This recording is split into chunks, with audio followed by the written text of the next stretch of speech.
do it up here.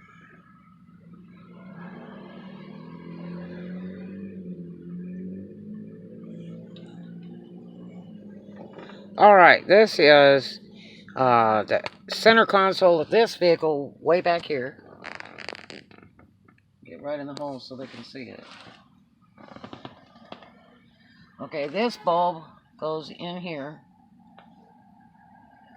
Okay, and this is the match to it. The numbers for this vehicle is TS214-2, and that's the overhead console bulb.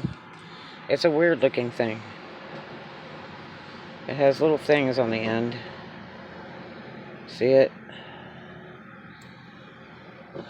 And this is the LED that matches this bulb.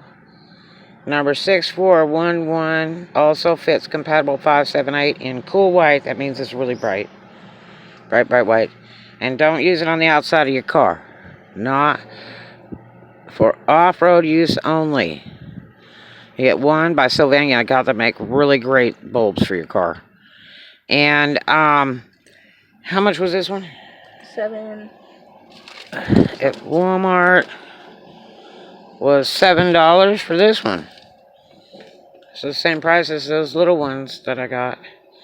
So there you go. If you need to know, this particular car is a 04 Toyota that I'm helping a friend out with. Alright, talk to you later.